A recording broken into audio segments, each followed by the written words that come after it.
La extirpación quirúrgica, por ejemplo, Ok. como tratamiento, pues eso se discute mucho en la foliculitis queloidea de la nuca precisamente, pero es una... Hay pacientes que tienen un plastrón pequeño. Yo prefiero, por ejemplo, mejor infiltrarlos con triamcinolona para disminuir esas zonas ahí queloideas. O sea, todo esto, la radioterapia, el láser excimer y la fototerapia UVB, eso se utiliza sobre todo para la queloidea de la nuca, pero más que todo por el tratamiento de los queloides que se forman ahí. ¿Ok?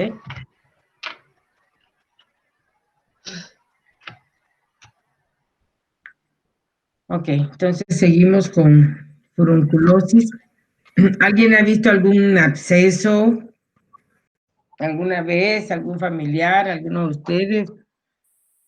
Sí, doctora.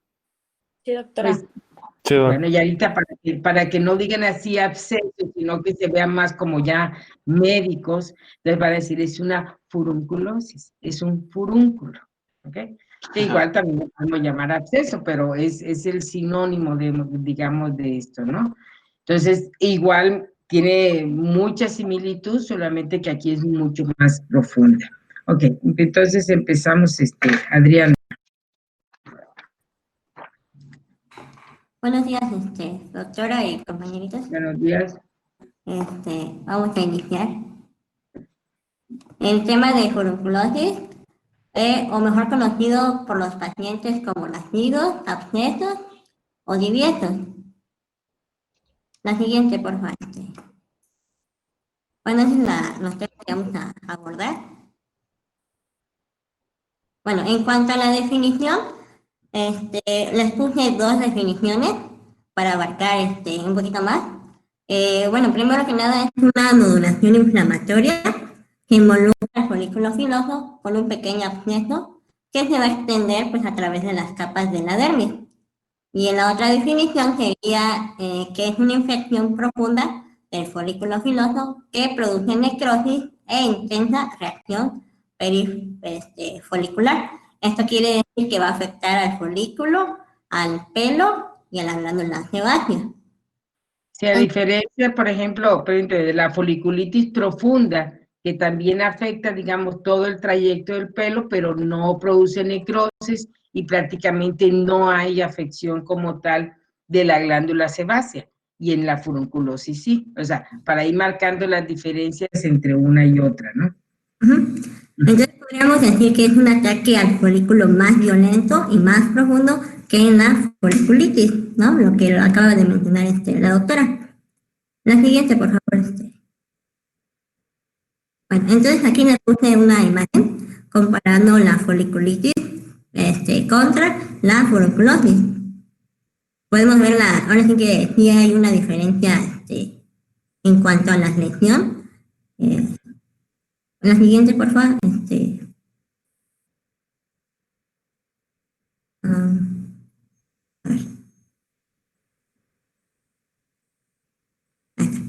Bueno, una de las características muy principales de esta lesión es de que se va a dar en pliegues, como son las axilas y la zona inguinal, también los muslos, las nalgas, la zona submamaria, el cuello y las fosas nasales. También está algo que podríamos diferenciar de la foliculitis con el folículo, que esta va a dejar cicatriz. Y ahora sí que en la reunión de varias lesiones con abscesos, se le va a llamar carbúnculo estafilocócico. Sí, carbunco o antrax. Ajá, o antrax. Gracias. Bueno, aquí en la imagen es el mismo paciente, nada más que en diferente ángulo, y se va a observar pues una placa, ahora sí que con bordes bien delimitados, también una zona eritematosa y costras necróticas. También podemos ver que hay secreción purulenta. La siguiente, por favor. Ahora, en cuanto a los datos epidemiológicos, esto no va a tener, ahora sí que predilección en ningún sexo, se le puede dar a ambos. va a predominar en adultos y en climas tropicales. Entonces, esta lesión va a estar favorecida por la humedad y como les dije que es característico en pliegues, es por el roce y la mala higiene. La siguiente, por favor. Y a veces los hábitos, lo que les decía, les insisto mucho, ahorita estamos todos con friecito y está fresco, pero espérense unos 2 meses que estemos a 40 grados y seguir con estas ropas de licra, sintéticas, ajustadas en los pliegues, y luego se rasuran y queda ahí ese tipo de tela ahí pegado y se utilizan suavizantes, o sea, son muchos factores los que se van conjuntando, para llegar a una furunculosis, ¿no? Uh-huh. Bueno, en cuanto a la etiología, ya relacionado con la bacteria Staphylococcus aureus y su variante, que es una metilo-resistente, que es una, por así decirlo, que el Staphylococcus es resistente a la meticilina. Entonces, va a producir necrosis central con destrucción en el pelo, folículo y glándulas de base. Así es. Bueno, entonces, cuando el paciente no toma un tratamiento temprano y evita ahora sí que el drenaje pues, de esta lesión, va a formar una dureza y una dolor en cuanto a la zona donde está dicha lesión, ¿no? Y hay veces que, bueno, en la siguiente, por favor. Bueno, ahí es una antrax, que como dije, son lesiones más profundas y son lesiones también que se van a intercomunicar. Sí, prácticamente vean cómo está dermatizada toda la mano, ¿no? Y van a ser si se deja, muy dolorosas. Si llega un paciente con una lesión en la pompa, literal, no se pueden sentar. O sea, del dolor que se presenta, o no pueden bajar los brazos, por eso se les dice así también como los golondrinos, porque no pueden bajar los brazos del dolor que se presenta en esas áreas. Uh-huh. La siguiente, por favor, Aquí les puse otra imagen. Otra. Ahí está. Esa es la característica. Uh-huh. Bueno, en la furunculosis recurrente, esto quiere decir que va a haber 3 episodios al año. Hay una disminución en cuanto a la formación de óxido nítrico y también un decremento un decremento concomitante del oxígeno reactivo. Entonces, esto va a hacer que haya una furunculosis prolongada, pues recurrente.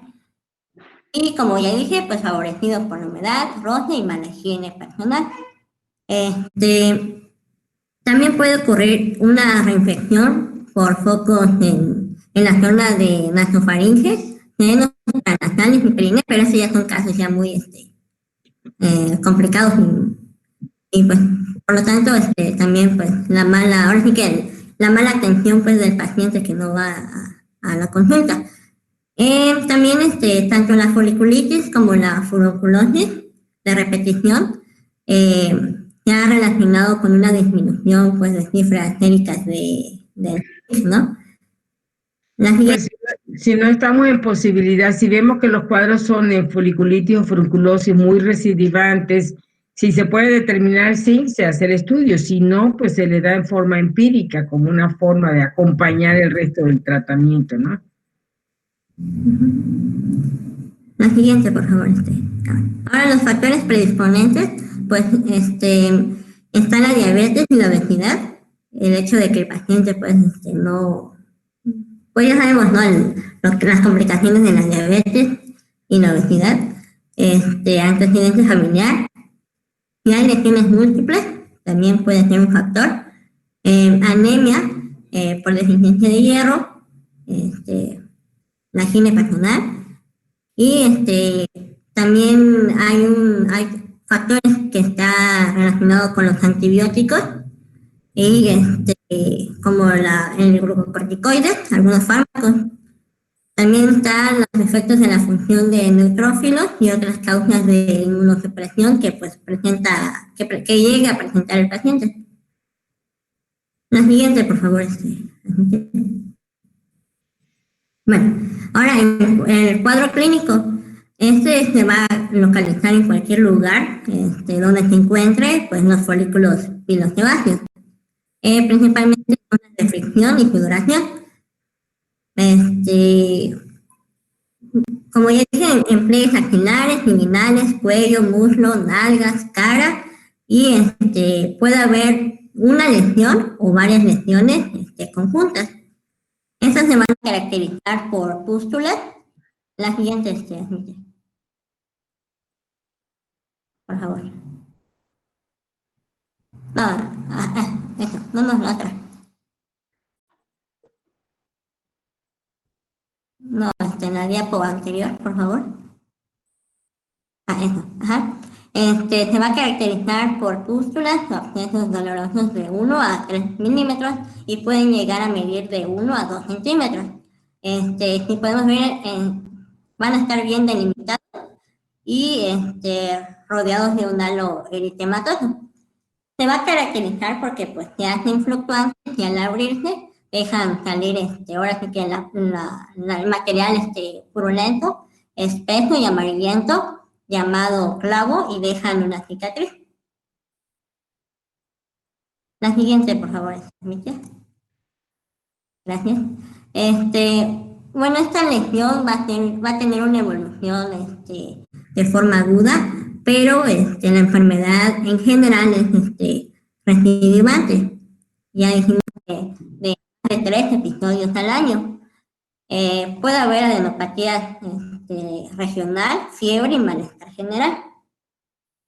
Ahora, como ya mencioné, bueno, anteriormente, puede haber una complicación llamado antrax estafilocócico, ¿no?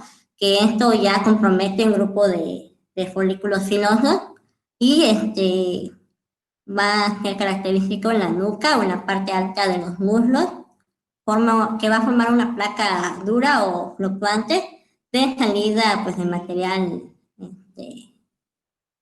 purulento, que va a dejar cicatrices importantes.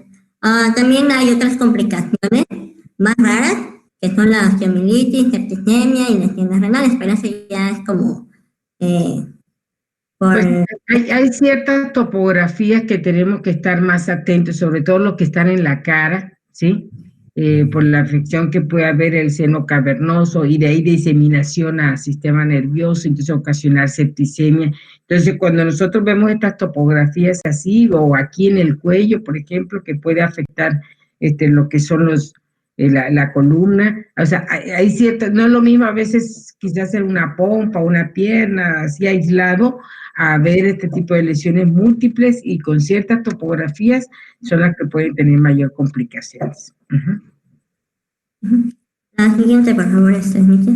Aparte del estado inmunológico del paciente y todo esto que nos decía, por ejemplo, bueno, cuando un paciente ha estado con muchos antibióticos, pues eso lo inmunodeprime en otras situaciones, ¿no? O que tienen la hipergamaglobulinemia, que se asocia también con problemas de piel sensible y de ahí secundario que la frecuencia de las infecciones. Cualquier estado que inmunodeprima al paciente, tenemos que tomarlo en cuenta e intentar corregirlo para poder tratar esto, ¿ok?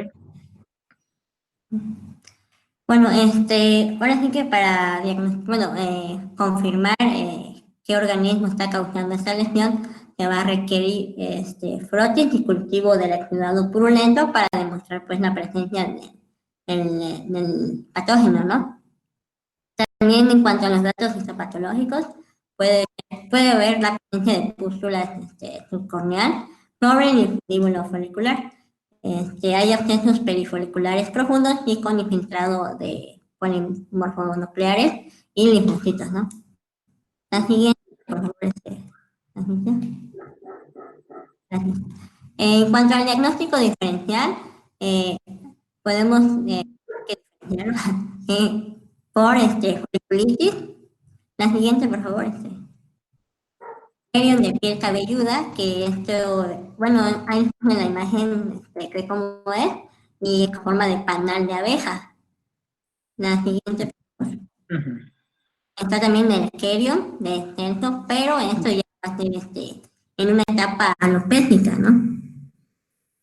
Está el esporotricosis, la siguiente, por favor, y la tuberculosis nódulo-necrótica. Ujú. Ok. Bueno, la foliculitis, bueno, ya vimos, ¿no? Que sí se puede confundir con algunas, sobre todo las que son profundas. El querio, que lo vamos a ver, es una tiña inflamatoria, pero es muy dolorosa. Y ahí lo vamos a ver, eso es por otra causa totalmente diferente. No quiere decir que la tiña esté complicada con una infección, ¿sí? Sino que es una reacción inmunitaria, pues, a la presencia del hongo, pero hay muchos pústulas, llega a haber abscesos y los pacientes llegan, es muy, muy doloroso como sucede en los furúnculos.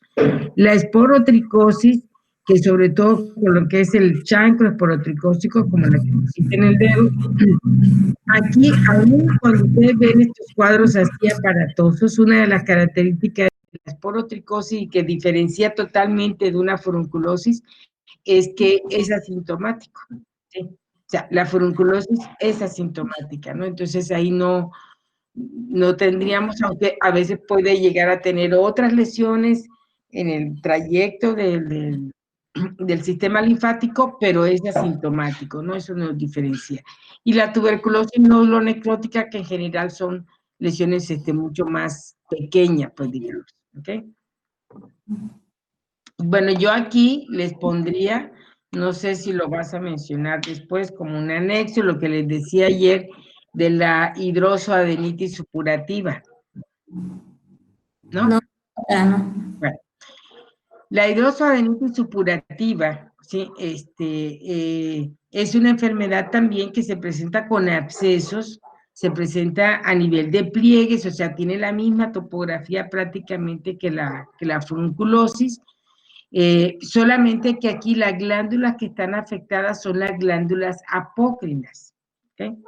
A diferencia de en esta, que es el folículo y la glándula sebácea, en estas son las apócrinas. Entonces, se forman abscesos que también pueden llegar a ser muy dolorosos, pero forman parte de esta triada del acné conglobata, del quiste pilonidal, hidroxoadenitis supurativa. Puede presentarse con esto o puede ser aislada. La cuestión es que la hidroxoadenitis supurativa a veces llega a ser cuadros muy recurrentes, muy, muy crónicos, y generalmente no es de que se presenta un absceso por ahí en la axila y ya es hidroxoadenitis supurativa. No, el cuadro de la hidroxoadenitis son abscesos que ustedes los van a ver en axilas, lo van a ver en pliegues inguinales, lo van a ver en la zona interglútea, lo van a ver en las zonas submamarias. Esa es la topografía característica. Y por lo crónico y la reacción que se presenta inmunológica, inflamatoria a la bacteria, entonces son cuadros que son así muy, muy difíciles de tratar, que incluso se manejan hasta quitar prácticamente lo que es casi todo el área de la axila, eso es parte de los tratamientos dependiendo de la severidad, o se manejan medicamentos biológicos a largo plazo para disminuir los brotes, ¿ok? Pero como son abscesos, son furúnculos, por eso sí forma parte del diagnóstico diferencial, pues, ¿ok?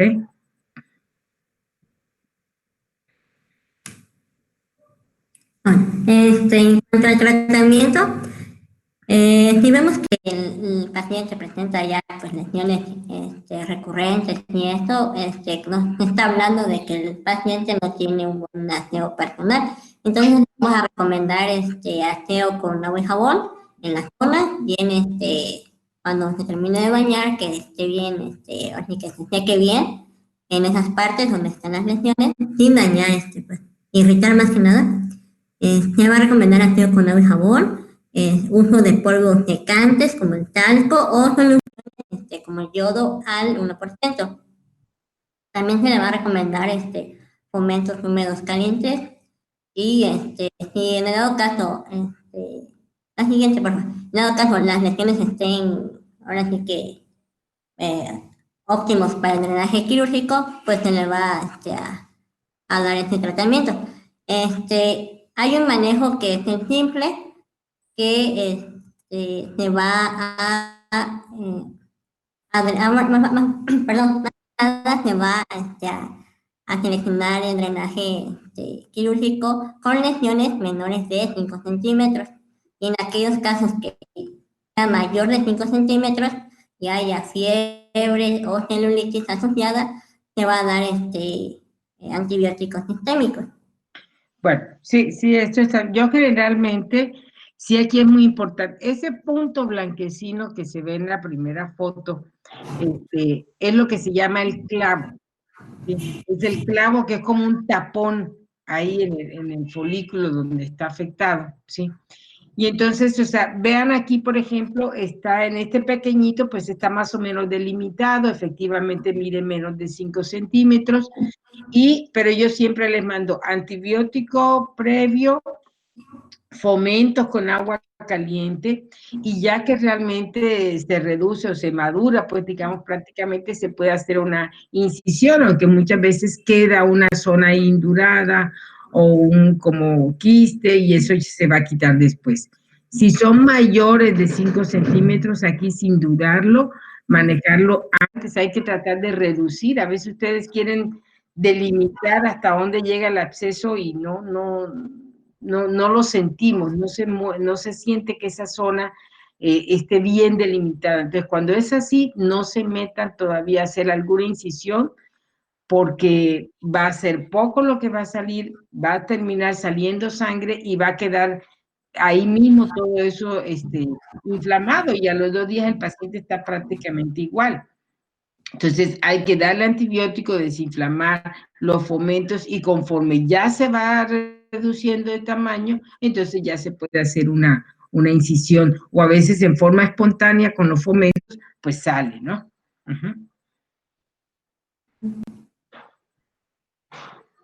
La siguiente, por favor. Bueno, entonces, para esto se ha propuesto una triada terapéutica, en la cual está el uso de antibióticos, la descolonización y la descontaminación. Estos dos términos van a ser, pues, para erradicar y prevenir que haya, ahora sí que, otra recidiva con el agente etiológico. La siguiente, por favor. Para eso se va a usar antibióticos tópicos, que se va a colocar en la zona de la lesión, como está, por ejemplo, la bacitracina, la mupirocina, el ácido futídico, la eritromicina en gel, la retampamolina y la clindamicina en gel. Para evitar las recurrencias y ahora sí que reducir la colonización del virus, se puede utilizar estos mismos antibióticos tópicos en narinas, pliegues retroauriculares, en la zona submamaria, zonas inguinales. La siguiente. Si ven aquí, no está la neomicina, por lo que le comentaba, o sea, provoca muchas reacciones. Entonces, aunque sea bueno, pero pues no, el riesgo de la reacción es muy alto.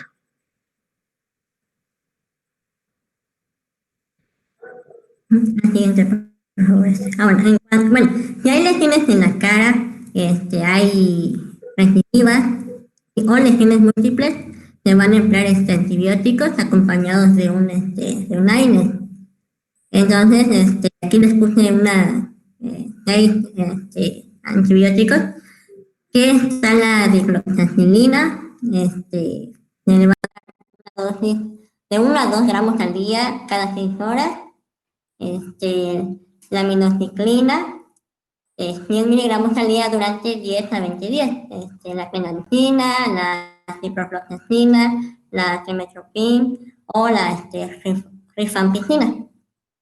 Bueno, mire, aquí yo les menciono, siempre tenemos que ver, o sea, aquí vemos los temas y decimos así, bueno, la furunculosis, pero no podemos separarlos de lo que es ver al paciente en una forma integral. O sea, no es lo mismo, bueno, pues un adolescente que tiene acné y de ahí se le hizo un absceso, etcétera, ¿no? Pero bueno, su estado general es bueno y demás. a ver un paciente que es diabético, ¿sí? Y que está descompensado o que tiene alguna otra inmunodeficiencia o que ahorita, incluso con esto, lo del COVID, es lo que estoy viendo que como les ponen, ya saben, salió la dexametasona como tratamiento así para COVID. Entonces, muchos pacientes que han estado hospitalizados o que incluso manejo en casa y que les empezaron a meter dosis altas de dexametasona, pues están teniendo a veces este tipo de problemas, de dermatosis acneiforme, infecciones micóticas, y bueno, si hay algún otro factor, pues pueden tener también más fácilmente abscesos. Entonces, siempre tenemos que ver las condiciones del paciente. Si un paciente, le digo, es diabético, aparece con una lesión en cara, y más si es recidivante, o sea, definitivamente aquí no hay que pensarlo, hay que darle antibiótico sistémico. ¿Sí? Y muchas veces, si ustedes lo ven aquí, algunos de los antibióticos se manejan hasta durante unos 10 a 20 días, dependiendo de cuál sea la situación. Incluso,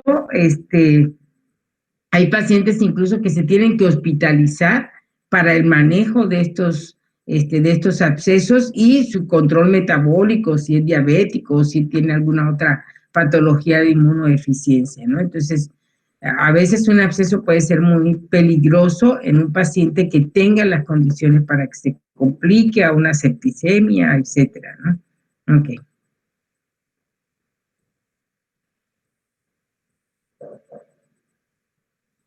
Y está mi mapa conceptual.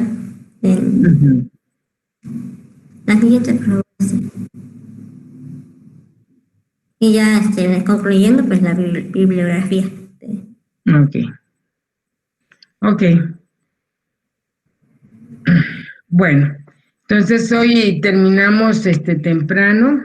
No sé si empezamos con piñas, si lo tienen o si no lo tienen. Doctora, yo tengo una duda. A ver, a ver. En el libro de Arenas, el doctor Arenas, había una parte del tratamiento en que explicaba que en lesiones graves o de localización de peligro era indicado dar vancomicina. ¿En algún caso usted ha utilizado ese esquema? Y un ejemplo, por favor, es que sí me generó algo de dudas. No, bueno, yo no he tenido necesidad de utilizarlo, pero es lo que les comentaba hace rato. O sea, en pacientes a veces con cuadros severos o que están en cara o que tienen algún otro estado que lo está inmunodeprimiendo, se tiene que hospitalizar o que ustedes lo vean que no está respondiendo a los tratamientos, o hay veces en que desgraciadamente por alguna otra patología se manejan a los pacientes con tantos antibióticos que crean resistencia. Entonces, sí, en esos casos quizás se tendría que probar con antibióticos como la vancomicina, pero pues eso a nivel hospitalario, ¿no? ¿Sí? Y dependiendo de las condiciones del paciente. Por eso les digo, o sea, esto puede ser un absceso pequeñito, póngase hasta en casa, ¿no? Las abuelitas ahí le chochonean el agua caliente, le ponen, ¿qué le ponen las abuelitas? A ver.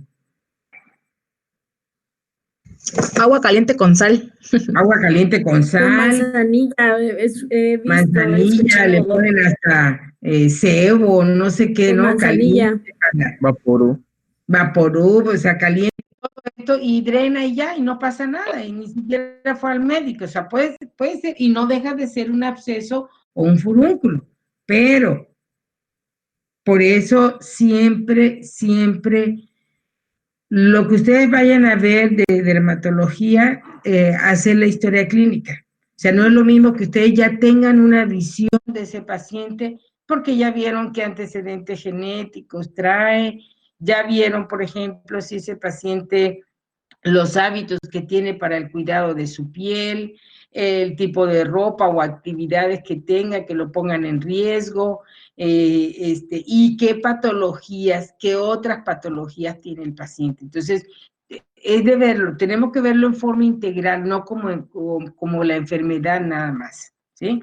Los tratamientos que el paciente esté siguiendo, tratamientos previos que se haya puesto, porque en nuestro medio, y eso lo vamos a ver creo que en la segunda unidad, sí creo que en la segunda unidad, todos estos tratamientos aquí hay un abuso terrible de esteroides, y eso lo vamos a ver ahorita con estas infecciones bacterianas, y lo vemos complicados por los esteroides que aplican, lo vemos mañana que, bueno, vamos a empezar con tiña, lo vamos a ver también.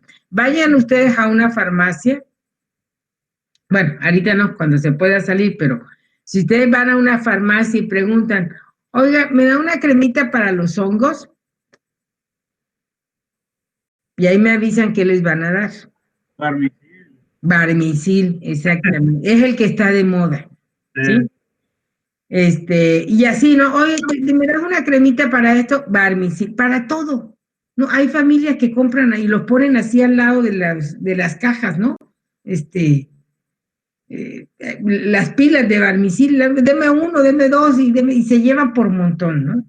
Entonces, cuando un paciente incluso, vamos a aprovechar este tiempecito que tenemos, cuando un paciente incluso nos dice, es que, ¿qué se está aplicando? Acuérdense siempre en la historia clínica el tratamiento previo. ¿Qué se está aplicando? Una cremita, doctora, que me dieron. No, ¿qué cremita? No, un tubito ahí blanquito con verdecito. ¿Qué cremita? O sea, siempre tenemos que estar insistiendo en eso. Dígale a su familia que le tome una foto, hable por teléfono, que le digan qué es lo que se está aplicando, ¿sí? O simplemente ahorita con que nos digan, porque ya hay Barmisil del doctor Simi y genérico y de todo, ¿no? Cuando nos dicen, es uno que trae tres cositas, 3 ingredientes, ya, olvídenlo. Eso seguramente es algún medicamento como Barmisil o similar. ¿Qué tiene el Barmisil? ¿Lo han visto ustedes? Fluconazol, betametasona o Dexa creo que es. Betametasona y no recuerdo cuál es el otro. Tienen generalmente cloquinol. Gentamicina. Tienen gentamicina, sí. Pero cuando nos dicen eso es que, miren, les voy a comentar como me decía mi maestro. O sea, lo único que curan esas cremas como el Barmisil es la ignorancia del médico o de quien lo receta.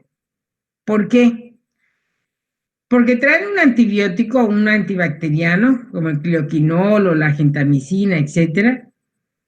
Traen algún antimicótico, bueno, que el cloquinol también puede ser antimicótico, traen isoconazol, traen algún antimicótico, pero lo que los hace tan maravillosos es la cortisona que trae, porque la cortisona es un excelente desinflamatorio, ¿sí? Entonces, el paciente, no sé qué tenga el paciente, si tiene infección por hongos, por bacterias o no sé qué tenga, pero el paciente se lo pone y se va a sentir mejor. Probablemente no le va a quitar la infección, pero de que se va a sentir mejor, sí. Y el paciente en el momento, pues se lo va a agradecer, ¿no?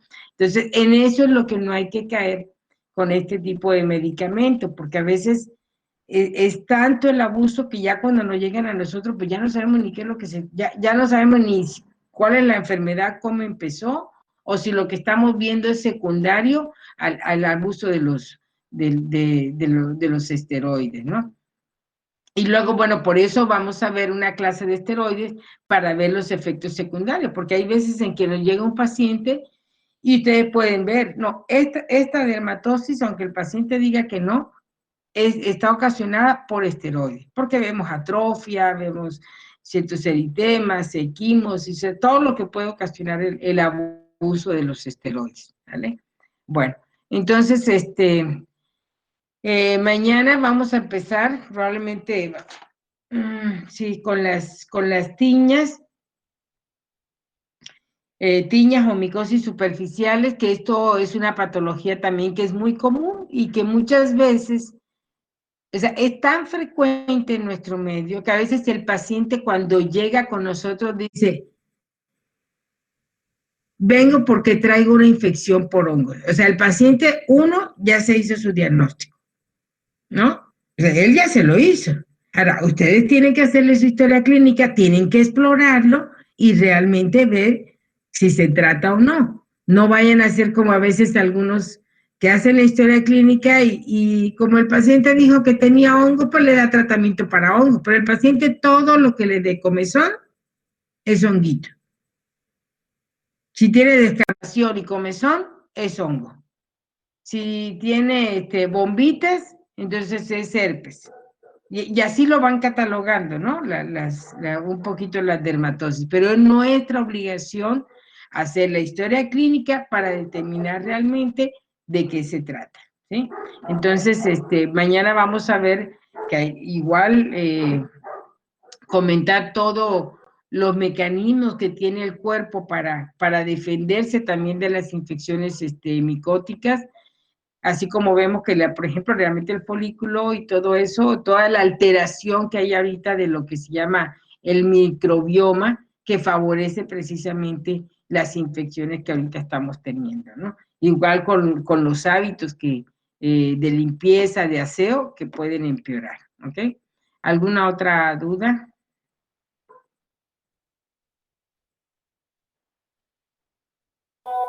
No. ¿No?